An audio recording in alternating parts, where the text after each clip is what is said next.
Maka yang perlu saya garis bawahi, berarti Maria kawin dalam keadaan hamil, bandingkan dengan Islam.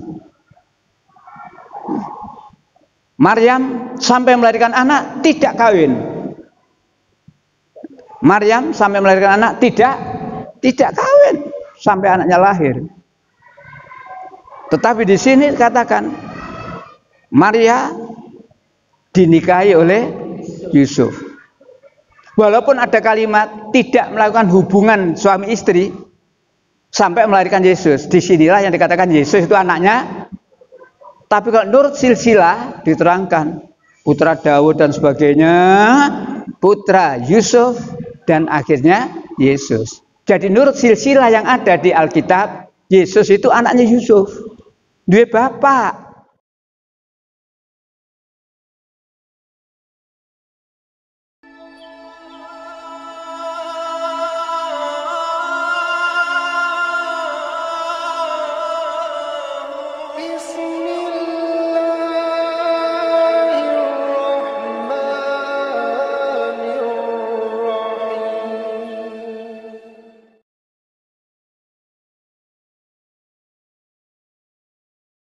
Yang kedua, meyakini bahwa Allah punya anak.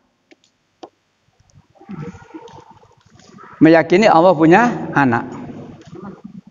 Ibu, Bapak, kalau semua bayi lahir itu dosa, berarti semua manusia dosa kabeh, neraka kabeh. Maka saya pernah menerangkan kebohongan harus diikuti dengan kebohongan berikutnya. Makanya jangan bohong. Sekali bohong berkelanjutan nanti. Kalau tidak berkelanjutan konangan. Misalkan begini. Saya datang ke sini, penjaringan belum datang, ya. Misalkan saya naik bemo atau naik becak maunya datang. Penjaringan belum datang. Setelahnya itu penjaringan datang, tertanya saya, Ustadz tadi naik apa? Gaya taksi. Bohong betul? Bohong. Untuk becak aja Pak taksi. Bohong. Lu gitu dikejar lagi. Tadi taksi apa Ustadz? Ngarang maneh. Ngarang maneh. Dan seterusnya dan seterusnya. Sekali bohong harus diikuti kebohongan berikutnya. Sama dengan kehidupan sekarang. Ya. Maka kalau tidak diikuti dengan kebohongan berikutnya konangan. Konangan. Sampai dites dengan alat kebohongan itu loh. Sudah sekian persen bohong, saya pancet bohong. Sopo itu?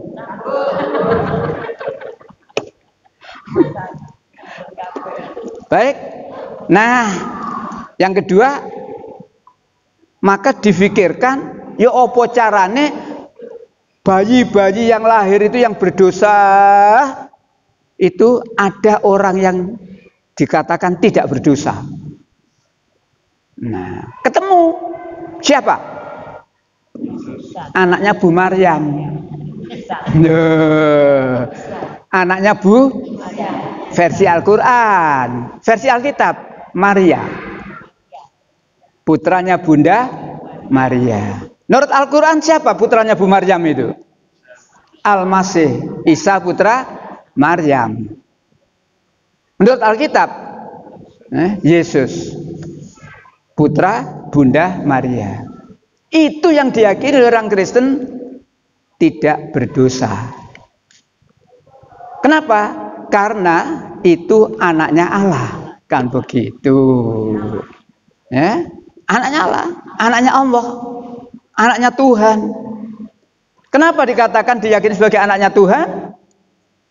Anaknya Allah? Karena lahir sangat spesial.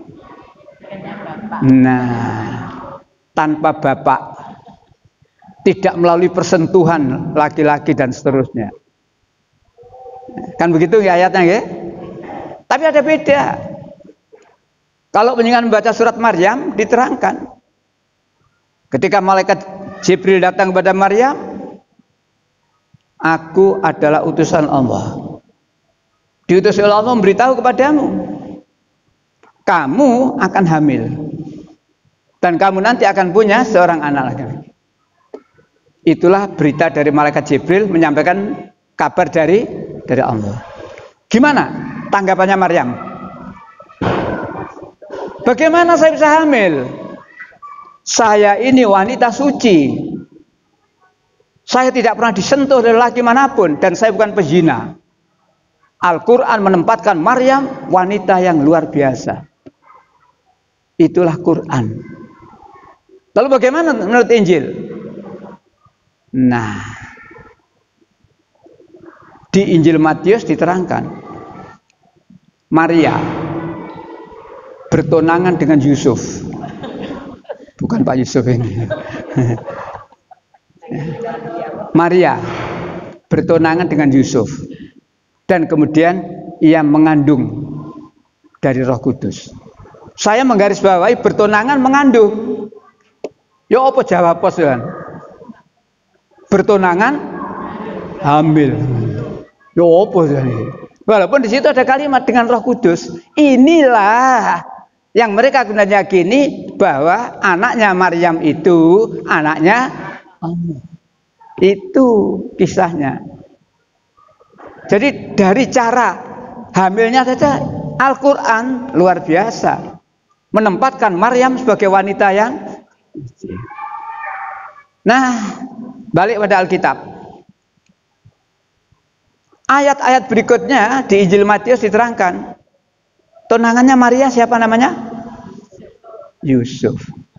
Ayat kemudian diterangkan, iya Yusuf mengambil Maria sebagai istrinya, tetapi tidak melakukan hubungan suami istri sampai kemudian lahirnya Yesus. Maka yang perlu saya garis bawahi, berarti Maria kawin dalam keadaan hamil. Bandingkan dengan Islam. Maryam sampai melahirkan anak tidak kawin. Maryam sampai melahirkan anak tidak kawin sampai anaknya lahir. Tetapi di sini katakan Maria dinikahi oleh Yusuf. Walaupun ada kalimat tidak melakukan hubungan suami istri sampai melahirkan Yesus. Disinilah yang dikatakan Yesus itu anaknya. Tapi kalau menurut silsilah diterangkan putra Daud dan sebagainya, putra Yusuf dan akhirnya Yesus. Jadi menurut silsilah yang ada di Alkitab, Yesus itu anaknya Yusuf. Dua bapak. Kalau Al-Masih putra Maryam, jenenge ngono, Al-Masih Isa putra. Sak goblok-goblokane wong dengan ayat itu ngerti ini Al-Masih itu anak siapa? Maryam, wong ayatnya jelas. Al-Masih Isa putra. Ngono sik ana wong ngene anake Tuhan. Ndi gini. Nah, itulah kesesatan yang kedua.